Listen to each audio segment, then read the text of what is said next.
Hello and welcome my dear soul family. कैसे हैं आप सब? आशा करती हूँ आप सभी अपने घरों में खुश होंगे और अपनों के साथ सुरक्षित होंगे। आज की रीडिंग होने वाली है बहुत ही ज़्यादा खास, क्योंकि आज की रीडिंग में हम देखने की कोशिश करेंगे इस वक्त आपके पर्सन क्या कर रहे हैं। मोर ओवर हम जानने की कोशिश करेंगे कि क्या आपके पर्सन आपके लिए फ़ाइट करेंगे, will they fight for you. क्योंकि ऑलरेडी रीडिंग स्टार्ट करने से पहले मुझे कुछ एनर्जीज ऐसी मिल रही थी कि आपके पर्सन और आपके बीच में जो दूरियां हैं वो किसी थर्ड पार्टी के वजह से आई है। तो देखने की कोशिश करते हैं कि आगे की ओर आप दोनों के रिश्ते में क्या होने वाला है। शुरू करते हैं आज की रीडिंग लेके एंजल्स का नाम। अगर चैनल पे नए आए हैं तो जल्दी से सब्सक्राइब करके बेल आइकन पर ऑल दबा दीजिएगा।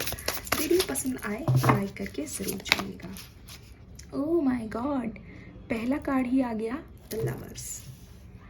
The lovers, the chariot,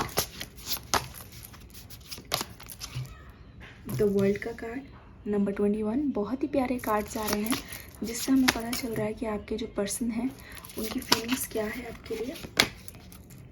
oh my God, 5 of wands. देखिए, जिसका हमें थोड़ा थोड़ा अंदेशा था एक तरीके से वही होने जा रहा है। यहाँ पे साफ पता चल रहा है कि क्या सिचुएशन चल रही है। द एम्परर, ठीक है, देख लीजिए। जैसा कि हमें इस बारे में पता ही था और कहीं ना कहीं थोड़ा बहुत आइडिया भी लग ही गया होगा आपको भी, कि अगर आप ध्यान से देखेंगे आपके पर्सन अभी किसी तरीके की कॉन्फ्लिक्ट में है या किसी तरीके की जंग या फिर लड़ाई चल रही है। मुझे लगता है आप दोनों की सेपरेशन के पीछे सिर्फ इस पर्सन का ही अकेले का फैसला नहीं था। ऐसी बहुत सारी मजबूरियां थी, ऐसे बहुत सारे बंधन थे जिसकी वजह से आपके पर्सन मजबूर हुए हैं ये डिसीजन लेने के लिए। अगर मैं साफ साफ बताऊं तो यहाँ पे हमें देखने को मिल रहा है कि आपके पर्सन के ऊपर बहुत लोगों का प्रेशर था। मुझे यूं भी लग रहा है कि आपके पर्सन ने बहुत ज़्यादा कोशिश की होगी आप दोनों को साथ रहने देने की, और बहुत रिक्वेस्ट भी की होगी, मिन्नतें भी की हैं कि नहीं हमें साथ रहने दीजिए। या फिर आपके पर्सन ने ये भी बोला है कि हाँ, हम दोनों का साथ रहना बहुत ज़्यादा ज़रूरी इसीलिए भी है क्योंकि हम दोनों एक दूसरे को दिलो जान से चाहते हैं। अगर अलग हुए तो बहुत ज़्यादा नुकसान हो जाएगा। पर मुझे ऐसा लगता है इनके जो लोग हैं, घर वाले हैं, या फिर जिनकी वजह से भी आप दोनों के बीच में अड़चन या अनबन आई है, इस वजह से इस पर्सन को ये फैसला लेना पड़ा। मुझे ऐसा लगता है जिस समय आपका सेपरेशन हुआ, या तो आप स्टूडेंट थे काफ़ी सारे, या तो पढ़ रहे थे, किसी कंपटीशन वाले एग्ज़ाम की तैयारी हो रही थी, या फिर मुझे ऐसा लग रहा है कि जॉब में थे, शुरुआत में ही मिल गए। इस वजह से हुआ क्या कि शुरुआती दौर पर आप दोनों के बीच में कुछ तो था, यानी कि आपको पैसे कमाने थे या आपको स्टेबिलिटी चाहिए थी। तो इस पर्सन को ना चाहते हुए भी ये फैसला लेना पड़ा। इस पर्सन के मन में ये था और अभी भी ये चल रहा है कि अगर ये अपना कुछ प्राइवेट खोलना चाहते हैं या फिर अपना कुछ इनकम जो है जनरेट करना चाहते हैं, क्योंकि अगर ये 9 to 5 किसी जॉब में है तो मुझे लगता है कि ये उस जॉब से बहुत ही ज़्यादा फ्रस्ट्रेट हो रहे हैं और हमेशा तनाव रहता है। इनको फ्यूचर को लेके बहुत ज़्यादा चिंता रहती है, स्पेशली फ्यूचर में मैं बताऊँ तो आपके साथ। ठीक है, लवर्स का कार्ड यहाँ पे आ गया है जिसका मतलब ही है ये रूहानी प्यार है। इसे बिल्कुल भी हल्का मत समझिएगा। इस पर्सन को इस बारे में पूरी तरीके से श्योरिटी है। ना जाने क्यों आप विश्वास नहीं करोगे, आपके बीच में भले से बात ना हो रही हो, आपके बीच में ना जाने कितने साल बीत गए, चलो अगला जन्म भी बीत गया अगर मैं आपको फॉर एग्जाम्पल बोलूँ, पर मुझे ऐसा लगता है इस पर्सन का आना और आपका दोबारा मिलना तय है due to the confidence of this person.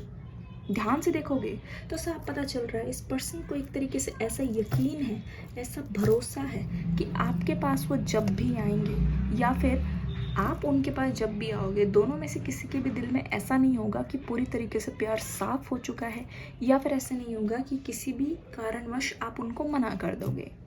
ठीक है, इस पर्सन को अपने डिसीजन पे पूरा का पूरा भरोसा है। द लवर्स का कार्ड आने का मतलब ही यही है, कितना भी पुराना सेपरेशन हो, रीयूनियन की तरफ जाना ही होगा, क्योंकि सेपरेशन भी इसीलिए हुआ क्योंकि दोनों बेटर हो पाए, दोनों की ग्रोथ हो पाए और फिर इनका रीयूनियन हो डिवाइन टाइमिंग पे। द चैरियट, इस पर्सन ने बहुत ज़्यादा नेगेटिविटी ऑलरेडी देख ली है। इस पर्सन की लाइफ में ऑलरेडी बहुत कुछ इतना ज़्यादा बिखर चुका है कि इस पर्सन के मन से एक तरीके से डर हट गया है। इस बात का भी डर नहीं है कि अब इससे ज़्यादा बुरा क्या हो सकता है, क्योंकि जिस बात का सबसे ज़्यादा डर था कि सेपरेशन ना हो जाए, हमेशा आपके मन में भी ये न जाने क्यों डर रहता था। ये पर्सन बोलते तो होंगे कि नहीं मेरी फैमिली में सब कुछ ठीक है, मेरी फैमिली वाले मान जाएंगे, पर क्या पता तुम्हारी फैमिली ना माने। पर हुआ उल्टा।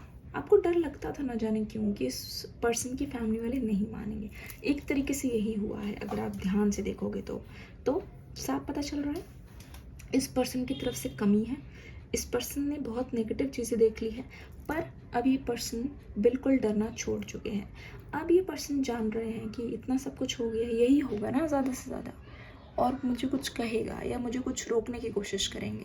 पर अगर ये अपने आप को स्टेबल कर लें, अगर ये खुद के पैर पर खड़े हो जाएं, जवाब देने के काबिल हो जाएं, एक तरीके से इस वक्त ये करियर को, अपने काम को तवज्जो दे रहे हैं इसलिए ताकि वहाँ पे अगर ये ठीक ठीक कर पाए और बहुत अच्छा कर पाए, इनके मन में एक सेटिस्फैक्शन होगी, तब ये बेफिक्री से आपके पास आ सकेंगे। लेकिन उससे भी बड़ा रीज़न ये है अपने काम में अच्छे करने का कि ये चाहते हैं कि अगर ये बहुत अच्छा कर गए, एक तरीके से गेम इन्होंने परफेक्ट कर लिया, तो इनके ऊपर कोई उंगली नहीं उठा पाएगा। आप दोनों को स्वीकारना ही होगा इनकी फैमिली वालों को, क्योंकि मुझे यहाँ पे ज़्यादातर फैमिली इश्यूज़ दिख रहे हैं। पर आपके पर्सन के मन में ये डर कभी भी नहीं जा रहा है कि आप कहीं उनके हाथ से ना निकल जाओ। ठीक है। द एम्परर, मुझे ऐसा साफ लग रहा है इस पर्सन को सबसे ज़्यादा हो सकता है अपने वालिद जी से, यानी कि अपने फादर से, अपने डैड से, या फिर जो भी इनके घर पे मुखिया है वो स्ट्रिक्ट तो हैं, ठीक है, उनसे सब डरते भी हैं, और इनको उम्मीद थी कि शायद वो उनका साथ देंगे। पर आपके पर्सन को सबसे ज़्यादा खतरा भी उसी से ही लग रहा है। लगता है कि इस पर्सन को एक तरीके से मात मिल गई है, क्योंकि इस पर्सन ने उम्मीद की थी कि वो उनका साथ देंगे, पर उन्होंने दिया नहीं है। विल दे फॉर यू, साफ पता चल रहा है दे आर ऑलरेडी फाइटिंग। अगर देखोगे इस पर्सन का भी एक रोल नहीं है, जबकि कई रोल में है ये पर्सन। कई रोल में आकर भी ये कोशिश कर रहे हैं बहुत ज़्यादा आपके पास आने की, ये कोशिश कर रहे हैं आपके दिल जीतने की, और बहुत सारे इश्यूज़ हैं। मुझे लगता है इनके वर्क प्लेस में भी अभी बहुत ज़्यादा इश्यूज़ है।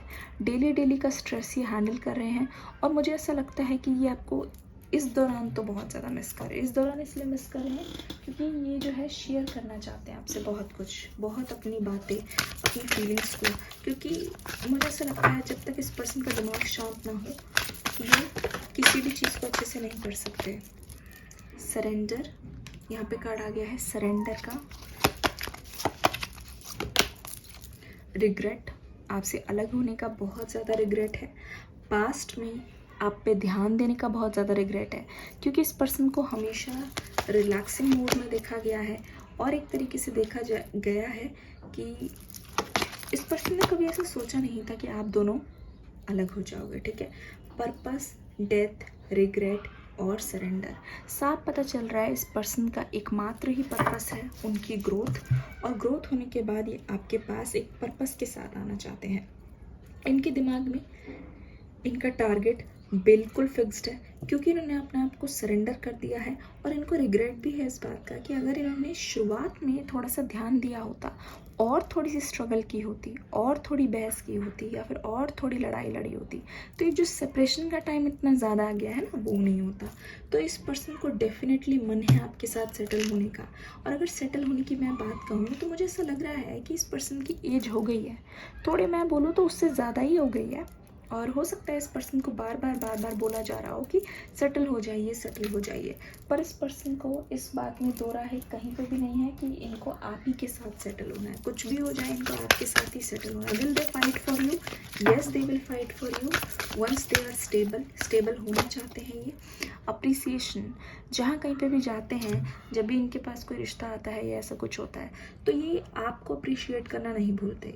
इनकी फैमिली वाले को भी कहीं ना कहीं हिंट मिल गई है कि कुछ भी कर ले, ये बिल्कुल अपनी ज़िद पे अड़ गए हैं, और ये आपको जिस प्रकार से अप्रिशिएट कर रहे हैं, आपकी अच्छाइयों को बता रहे हैं, तो इनके आसपास वालों को भी पता चल गया है कि अब ये अपना फ़ैसला नहीं बदलेंगे।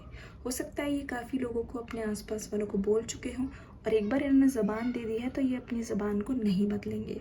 ऐसा ये अक्सर करते नहीं है कि बार बार पार्टनर चेंज करना, या फिर इन्होंने कभी ऐसे नहीं किया कि अगर मुझे एक चीज़ चाहिए और वो नहीं मिली तो उसके बदले, ठीक है, ऐसे नहीं किया इन्होंने कभी भी। एक बार बोल दिया तो बोल दिया। Number 15, appreciation. अब जाके इनको समझ आ रहा है कि आप अपनी जगह पे कितने सही थे जब आप छोटी छोटी बातों को इम्प्रूव करने की कोशिश करते थे, टाइम देने के लिए बोलते थे, हर चीज़ को सॉल्व करने के लिए बोलते थे। तब तो इनको ऐसा लगता था अरे यार क्या है ये सब, कम्युनिटी कम्युनिटी। देखिए यहाँ पे 2 मीनिंग है कम्युनिटी के। एक तो ये कि इनके घर वाले कुछ ज़्यादा ही कम्युनिटी के बारे में सोचते हैं कि सोसाइटी क्या सोचेगी। हो सकता है आप दोनों के बीच में कुछ डिफरेंस हो, इस वजह से इनको बहुत ज़्यादा प्रॉब्लम हो रही है। लेकिन द टेम्पल पाथ यहाँ पे आ गया है। आपके पर्सन मुझे लगता है सही तरीके से आपके पास आएंगे। मतलब ऐसा नहीं होगा कि उनके खिलाफ जाके आएंगे या फिर किसी टाइप की कोई ज़बरदस्ती होगी जिनसे, ओ माय गॉड, जैसे कि बोला था वैसे ही आया। ऐसा नहीं है किसी प्रकार की कोई ज़बरदस्ती होगी या फिर अपने घर वालों को ये निराश करके आएंगे। जो भी रास्ता चुनेंगे सही रास्ता चुनेंगे। द टेम्पल पाथ आ गया है। सही रास्ते से सब कुछ नेचुरली होगा जैसे होना चाहिए।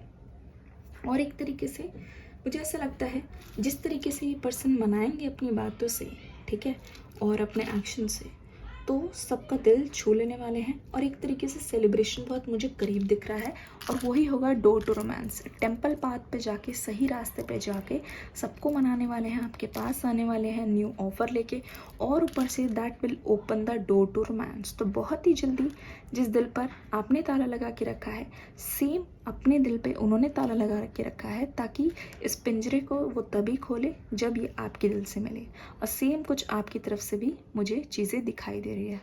उप्स कोई बात नहीं, but the setup looks divine.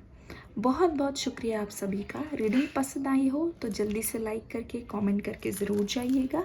और हाँ, भूलिएगा मत कि डिस्क्रिप्शन बॉक्स में न्यू रीडिंग का लिंक दिया गया है, वो भी देख लीजिएगा। आपसे मिलती हूँ मैं नेक्स्ट वीडियो में। रीडिंग कैसी लगी कमेंट सेक्शन में बताइएगा ज़रूर। मिलते हैं बहुत जल्द। Take care and bye bye.